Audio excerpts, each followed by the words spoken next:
बिस्मिल्लाहिर्रहमानिर्रहीम और अस्सलाम वालेकुम। 11 मार्च और पाकिस्तान में पीर की सुबह। आज अभी तक की इम्पोर्टेंट ख़बरें और मेरा तज्जिया।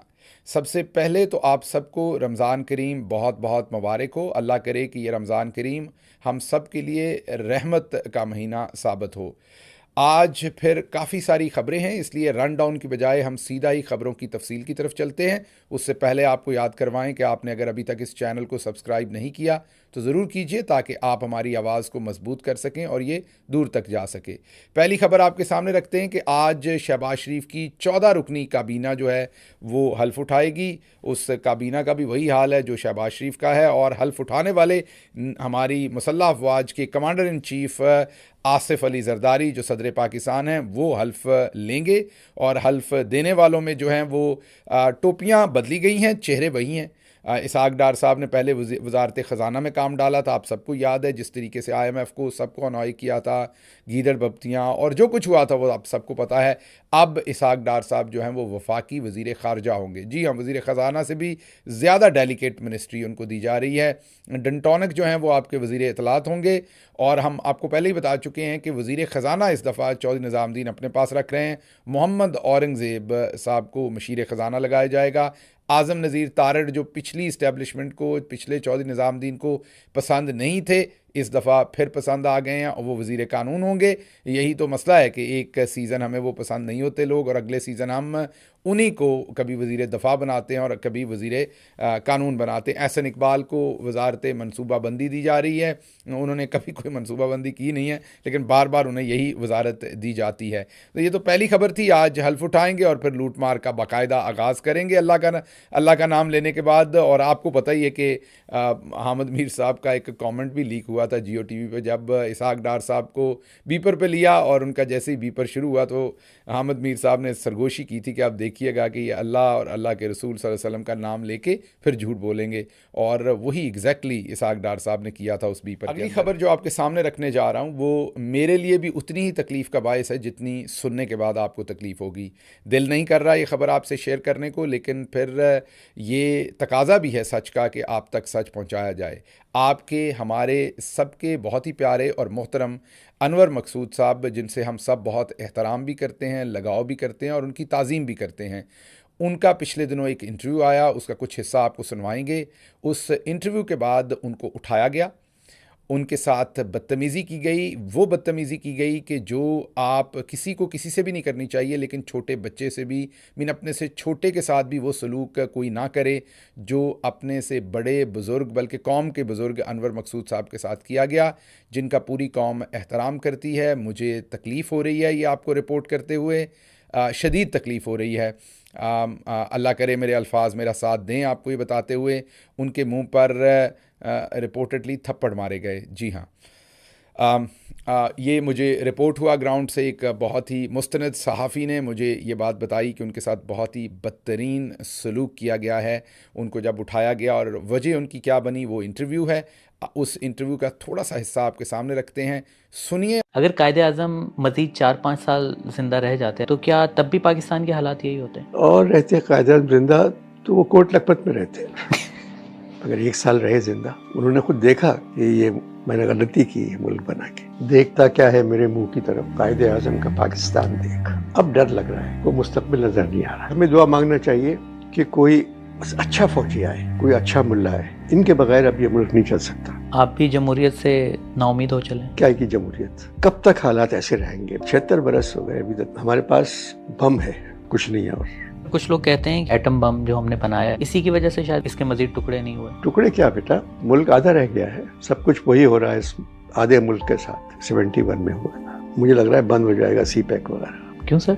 गुलामों से कोई काम भी कराया जा सकता है। मगर सर हम तो आज़ाद मुल्क हैं। बेटा तुम हो, मैं तो नहीं हूँ। कायद के बाद कोई भी सरबरा अच्छा आता तो हम लोग पता नहीं कहाँ होते हैं। अल्लाह एक है, रसूल एक है, कुरान एक है, 25 करोड़ एक नहीं होते। हमने सुना है कि 1965 में हुई थी एक बार।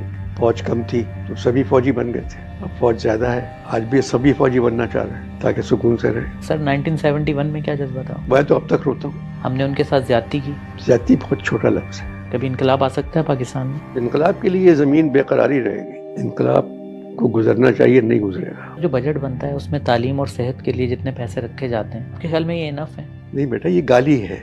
इसको मुंह से भी नहीं निकाल सकते, इतनी बुरी गाली है। यौम स्याह मनाने को कह रहे हैं 9 मई को जो हुआ है वाक़या। मशरक़ी पाकिस्तान अलग हुआ था, वो यौम स्याह नहीं था। स्कूल के जो 400 बच्चे मर गए थे वो यौम स्याह नहीं था, उसे क्यों नहीं मनाते? आपके और फौज के ताल्लुक को समझ नहीं पाता। कोई फौजी तकरीब होती है तो आपको होस्टिंग का कहा जाता है, सियाचिन जाना होता है, फौजियों का हौसला बढ़ाना होता है, आपसे कहा जाता है, मगर सर आप उनके खिलाफ भी बोलते हैं। खिलाफ नहीं बोलता, मैं झूठी तारीफ नहीं करता। फौज हमारी ज़रूरत है, हम भी फौज की ज़रूरत है। अगर हम नहीं रहे फिर फौज क्या करेगी? आपने एक इंटरव्यू में कहा था कि इमरान खान अगर जेल में रहे तो वो मैंडेला बन जाएंगे, बाहर गए तो खोमैनी बन जाएंगे।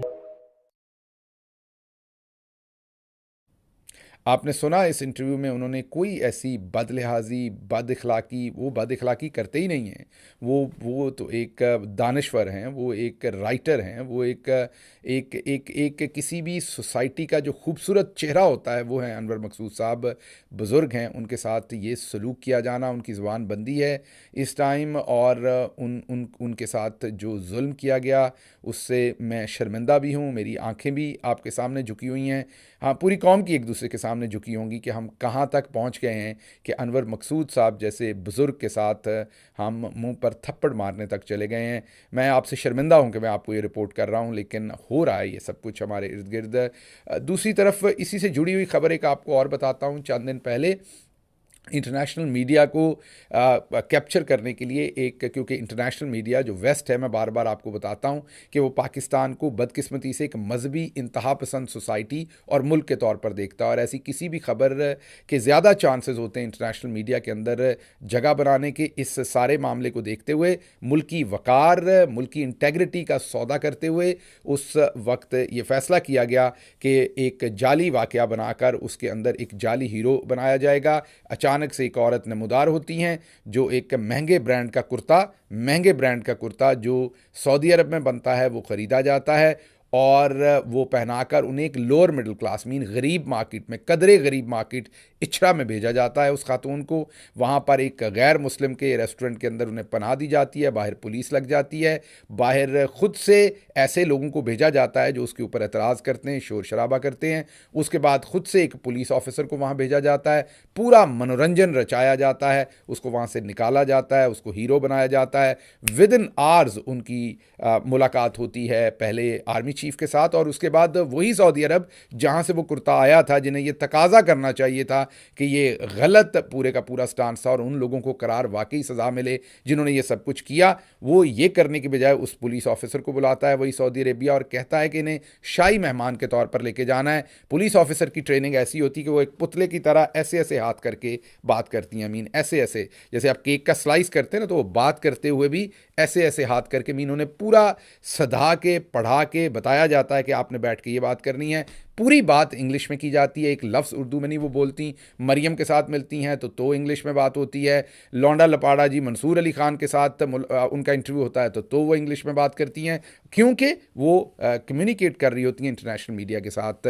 सारा मकसद इंटरनेशनल मीडिया को ख़बर देनी होती है ताकि जो फॉर्म 45 इलेक्शन में धांधली, मैंडेट चुराने और पाकिस्तान के अंदर ये कंट्रोवर्शियल जो हुकूमत आई है इसके ऊपर जो पूरा इकोनॉमिस्ट, टाइम्स, तमाम मैगज़ीन लिख रहे थे, उनको एक नई खबर देना। हम क्योंकि मीडिया के लोग हैं, हमें पता है इसको डाइवर्जन क्रिएट करना कहते हैं। पाकिस्तानी इस्टेब्लिशमेंट, पाकिस्तानी चौधरी निज़ामुद्दीन इसमें बहुत माहिर है। मजहबी मामला भी अचानक से निकल के आ सकता है, कोई और मामला भी निकल के आ सकता है। They are very expert in diversion, तो ये एक डाइवर्जन क्रिएट की गई थी। बहरहाल ये जाली जो उसके बाद एक हीरो बनाया गया और बताया गया कि मरियम साहबा और पंजाब पुलिस की ख़वातीन, जैसे ये जो जाली हीरो थी बानो नकवी, ये जो जाली बानो थी, इसने हमें बताया था कि वो एनिमल्स की प्रोटेक्शंस के, एनिमल राइट्स के ऊपर बात कर रही हैं। हम आपको वीडियो दिखा रहे हैं, ये अभी की पंजाब पुलिस की है, इसमें वुमेन एम्पावरमेंट हो रही है।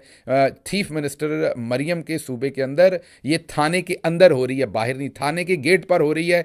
और उन तमाम बेशर्म मर्दों के बारे में सोचें जो वहाँ खड़े हैं, पुलिस वाले हैं ये सारे के सारे, और ये वुमेन एम्पावरमेंट हो रही है। अभी चंद ही दिन पहले मैंने आपको बताया था कि बहावल नगर में मुबैना तौर पर चाकू के जोर पर एक औरत की इज्जत लूट ली गई थी। ये क्या हो रहा है? ये शायद चनियोट का वाकया है, यहाँ भी वुमेन एम्पावरमेंट हो रही है। और ये वही पुलिस है जाली बानो नकवी वाली जो ये कहती है कि अगर किसी बिल्ली या कुत्ते को भी चोट लग जाएगी तो उसको भी एम्बुलेंस उठा के लेके जाएगी। और हमने एक उनके लिए भी प्रोटेक्शन हाउस बनाया है। है, ये सब कम्युनिकेट इंटरनेशनल मीडिया से किया जा रहा था बयानियाँ बदलने के लिए। जो पाकिस्तान तहरीक इंसाफ की औरतों के साथ इस पुलिस ने किया है और जो कल किया है, आप सबको पता है संडे वाले दिन मुजाहरे पर जिस तरीके से छोटे बच्चे गाड़ी में बैठे थे और जो कुछ वहाँ किया गया वो तो आपने देखा ही है। लेकिन ये औरतों की एम्पावरमेंट का पूरा बयानिया, जिसमें आर्मी चीफ को भी इस्तेमाल किया गया, जिसमें मरीम नवाज़ को भी इस्तेमाल किया गया, सब कुछ हुआ, वो आपके सामने पूरे का पूरा बयानिया और असली हीरो और जाली हीरो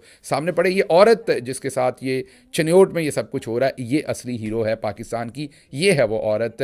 तो औरतों की बेहुरमती जो है इनका रोज़ का काम बन गया है। अच्छा जी, शाही अदीब या शाही हकीम इरफान सदीकी जो एक अजीम शाहकार हैं, बड़े लफाफा सहाफ़ी हैं, सहाफ़त बेची और सारी उम्र शरीफ ख़ानदान की ग़ुलामी की, उन्होंने एक बयान दिया है कि आसिफ जरदारी साहब अब ऐवान सदर को गुस्ले जमहूरियत देंगे। जी हाँ, गुस्ले जमहूरियत देंगे। अब मुझे नहीं पता कि आसिफ साहब और इरफान सदीकी साहब दोनों इकट्ठे गुस्ले जमहूरियत देंगे और दोनों इकट्ठे गुस्ल फरमाएंगे या अलग अलग ये गुस्ले जमहूरियत होगा। और ये उनका कहना था। एक छोटा सा सवाल आपको सुनवाते हैं। एक जगह पर एक जाली प्रोग्राम चंद दिन पहले भी आपको बताया था, सुनो टीवी का अरेंज किया गया था, स्टूडेंट्स को सवाल बांटने की कोशिश की गई थी, स्टूडेंट्स बिफर गए थे। एक वहाँ पर अपने दिल का सवाल स्टूडेंट ने पूछा था, वो ज़रा सवाल सुनिए। मेरा नाम सुफियान नियाजी है और फेडरल उर्दू यूनिवर्सिटी में मैथ कम्युनिकेशन का स्टूडेंट हूँ। मेरा जो सवाल है वो फैसल करीम कुंडी साहब से है कि सबसे पहले तो जो आप अभी हुकूमत में आए हैं वो मैंडेट पे डाका डाल के आए हैं, आप हमारे हकीकी नुमाइंदे नहीं हैं। लेकिन फिर भी एक बात, अगर आप हुकूमत में आ भी गए हैं, हम पिछले 30 सालों से देख रहे हैं कि आपकी पार्टी और नून लीग आपस में अदला बदला खेल रहे हैं, एक आता है दूसरा जाता है। इन्होंने कभी भी इस तरह की मुल्क को कर्जे के अंदर डबोते चले गए हैं। अब आप हमें बताएं कि अगर आप बाई चांस आ भी गए हैं हमारे मैंडेट पे डाका डाल के, तो आप ऐसा कौन सा तीर मार लेंगे कि आपने जो 30 साल में नहीं मारा। आप सुन चुके हैं। तो ये जिन्होंने गुस्ले जमहूरियत देना, वो आवाम उनको किस नज़र से देखती है वो हम आपको सुनवा चुके हैं और उसका क्या हो रहा है वो भी हम आपके सामने रख चुके हैं। अच्छा जी, जब हम ये सब कुछ कर रहे हैं कि हम अपने सॉफ्टवेयर अपडेट कर रहे हैं, हमें कोई लिहाज नहीं है, हमसाए मुल्क में हिंदुस्तान में क्या हो रहा है, उन्होंने अब अपने तलबा को किताबें, जो उनके एनुअल एग्ज़ाम्स होंगे, जो उनके इम्तहानात होंगे, सालाना इम्तहानात, उनके अंदर किताबें लेके जाना इजाज़त दे दी है। यूनिवर्सिटीज़ के लेवल पर तो ओपन बुक्स पेपर्स होते थे, अब वो मैट्रिक और एफए के एग्ज़ाम्स के अंदर भी वो लोगों को किताबें अंदर लेके जाने की इजाज़त देंगे। वजह क्या होती है? क्योंकि आपने पढ़ाना बच्चे को जो होता है वो मंतक पढ़ानी होती है, क्रिटिकल रीजनिंग पढ़ानी होती है। आपने लोगों को ये पढ़ाना होता है कि वो रीजनिंग कर सकें और कंप्रीहेंड कर सकें, ना कि रटा लगा सकें। अगर रटा लगाएंगे तो फिर बाजी मरियम जैसी प्रोडक्ट ही जो है वो पैदा करेगी कोई भी सोसाइटी। तो हिंदुस्तान जहाँ पर इकॉनमी में वंडर्स कर रहा है, जहाँ पर टेक्नोलॉजी में वंडर्स कर रहा है, वो हर मैदान में हमसे आगे निकल रहा है, सवाए ये जुल्म सितम के मैदान में अब हम उनसे भी आगे निकल रहे हैं। तो बहरहाल उन्होंने ये फ़ैसला किया है कि वो रट्टा सिस्टम को ख़त्म करेंगे और लॉजिक, क्रिटिकल थिंकिंग, इन चीज़ों को पनपने देंगे और वो अपने इम्तहानात के पूरे निज़ाम को बदल रहे हैं। हम क्या कर रहे हैं वो आपके सामने है। हर रोज़ हम क्या कर सकते हैं और क्या कर रहे हैं वो आपके सामने रखते हैं। अच्छा जी, पाकिस्तान तहरीक इंसाफ ने अब एक एक करके जो कौमी असम्बली के 70-80 हलकों की पटिशन्स, तो पहले ही बहुत सारे लोग कहते हैं पटिशन्स नहीं की, बिल्कुल की हुई हैं, उनको अदालतें टेकअप नहीं कर रही। सिर्फ कौमी असम्बली के 70-80 हलके जो हैं उनकी पटिशन्स ऑलरेडी अदालतों और इलेक्शन कमीशन के अंदर हैं, उनको सुना नहीं जा रहा। लेकिन अब एक एक करके एज अ केस स्टडी जो है पाकिस्तान तहरीक इंसाफ हर हलके की जो है वो दिखा रही है कि वहाँ पर क्या हुआ। फॉर एग्जांपल यास्मीन राशिद साहबा के हलके को अब नशर किया है, उसके फॉर्म जो 45 है उनके मुताबिक बताया गया है कि टोटल जिन फॉर्म 45 को जिनके अंदर छेड़ाछाड़ी की गई, जिनको जाल साजी के साथ टैंपर किया गया, वो 68 फॉर्म 45 थे, जिनमें टोटल जो वोट नवाज शरीफ के लिए ऐड किए वो 91,262 थे। और जो नंबर ऑफ़ 45 फॉर्म जिनके ऊपर ओवर राइटिंग की गई वो 52 थे। और कंप्लीटली न्यू फेक फॉर्म 45 ऐसे भी बनाए गए जो बिल्कुल नए थे, वो 16 बनाए गए। और इसके साथ साथ नवाज शरीफ साहब को 91,262 जो वोट जालसाजी से दे के उनको जताया गया और यास्मीन राशिद साहबा को जालसाजी से हराया गया। पहले वो 1,11,149 वोट लेके 88,851 वोट लेने वाले नवाज शरीफ से 22,298 वोटों से जीत रही थी। उसके बाद उनको जो नया रिज़ल्ट खुद से बनाया गया उससे उनको हराया गया। अच्छा जी, ये तो सिचुएशन है। अच्छा जी, अब अगली खबर की तरफ चलते हैं। अगली खबर आपके सामने रखेंगे कि 14 मार्च को वाशिंगटन डीसी में पाकिस्तान की जो कम्युनिटी है, जो पाकिस्तानी अमरीकी कम्युनिटी अमेरिका के अंदर है, वो वाशिंगटन डीसी में 14 तारीख को जुमेरात का दिन बनता है। उस दिन 4 बजे शाम को एक मुजाहरा कर रही है IMF के दफ्तर के सामने, जहां पर कम्युनिटी ये बताने की कोशिश करेगी कि बिल्कुल हम ये नहीं चाहते कि पाकिस्तान को कर्जा ना दें, ज़रूर दें, लेकिन चोरों और डाकुओं को ना दें, पहले एवेलुएट हो लेने दें कि क्या वाकई असल हुकूमत है जिसको कर्जा दे रहे हैं। क्योंकि जो जाली लोगों को कर्जा देंगे, इसहाक डार जैसे लोग जो हैं, तो ये तो कल को निकल जाएंगे, फिर तो वापस तो कौम ने करना है। इस काम के प्रोटेस्ट के लिए, अपनी आवाज़ को रजिस्टर करने के लिए 14 मार्च जुमेरात वाले दिन 4 बजे शाम, एड्रेस आपको नज़र आ रहा है वाशिंगटन डीसी में IMF के दफ्तर के सामने ये मुजाहरा होगा। यहाँ पर लोगों जो इंतज़ामिया है उन्होंने इफ्तार का और निज़ाम जो नमाज का और इफ्तार का इंतज़ाम किया हुआ है, ताकि अगर आप तशरीफ़ लाएँ तो आपको किसी किस्म की वहाँ, उसके बाद रमज़ान है आजकल, तो इफ्तार के लिए और नमाज के लिए कोई दिक्कत ना हो, तो ज़रूर इसमें तशरीफ़ लाइए। मैं भी इंशाल्लाह वहाँ पर हाज़िर हूँगा, आप सब भी ज़रूर वहाँ पर तशरीफ़ लाइए ताकि हम आवाज़ होके अपनी आवाज़ हर जगह तक पहुँचा सकें। अच्छा जी, सेनेटर मुशाहिद हुसैन सैयद ने एक बहुत ही बेहतरीन बयान दिया, पहले सुन लीजिए उन्होंने क्या कहा है, फिर उस पर तज्जिया करते हैं। आई वुड से कि बेस्ट यही होगा in the interest of everybody कि इलेक्शन के रिजल्ट्स आए हैं। As largest single party PTI है, इट शुड बी रिस्पेक्टेड, इस मैंडेट शुड बी रिस्पेक्टेड।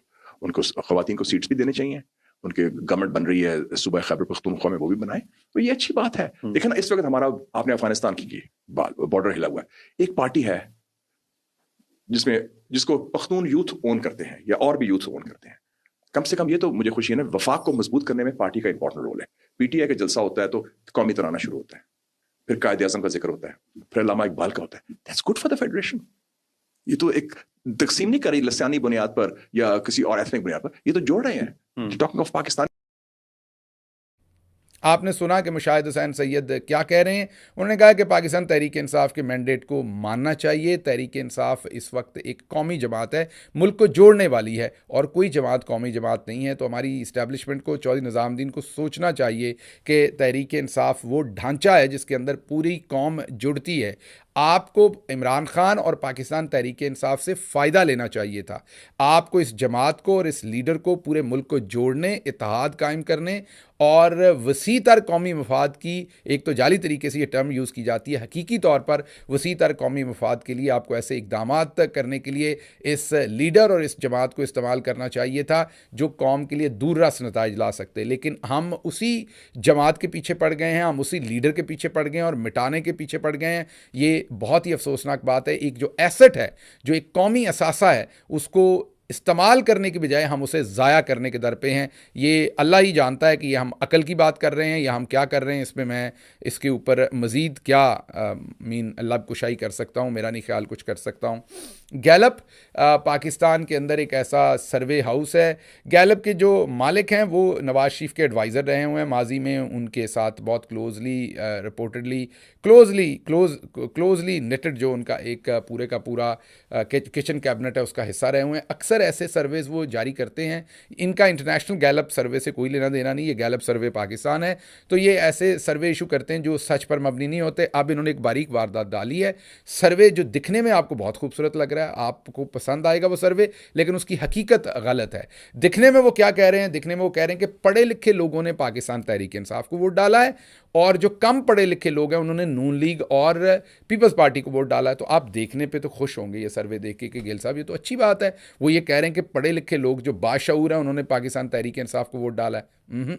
ये बारीक वारदात है असल में। आपको भी पता है और मुझे भी पता है कि पाकिस्तान में पढ़े लिखे लोग तो कम हैं और नाख्वानदा लोग ज़्यादा हैं। तो इसका मतलब ये कि ज़्यादा वोट जो है वो नून और पीपल्स पार्टी को पड़ा है। ये बिल्कुल बारीक वारदात है। अक्सर इनके सर्वे झूठे और गलत होते हैं अक्सर, और अक्सर ये टिल्टेड होते हैं। मेरा तजिया है, जाहिर है अक्सर इनके जो तजिए होते हैं वो अक्सर इनके जो सर्वे होते हैं वो नून लीग को फेवर करने के लिए होते हैं, बारीक कार्रवाई डालते हैं। इसलिए इस सर्वे के चक्कर में आपने नहीं आना।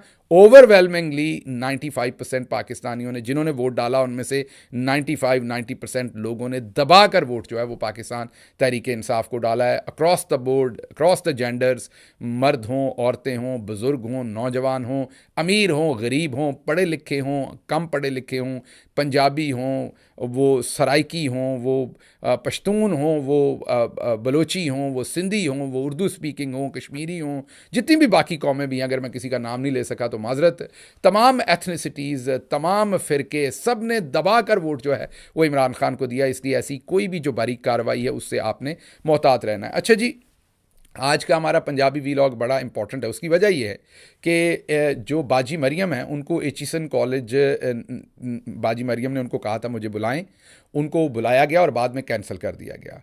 उनके जो स्पोक्स पर्सन हैं लौंडा लपाड़ा जी, मंसूर अली खान साहब, उन्होंने पूरा वीलॉग इस बात पे लगाया कि हाँ, वो ये मान रहे हैं कि हाँ बाजी मरियम को बुलाया गया था, हाँ उसके बाद वो वहाँ नहीं जा सकी, लेकिन उसका आर्गूमेंट ये देते हैं कि बाजी मरियम जो है वो बहुत मसरूफ़ थी।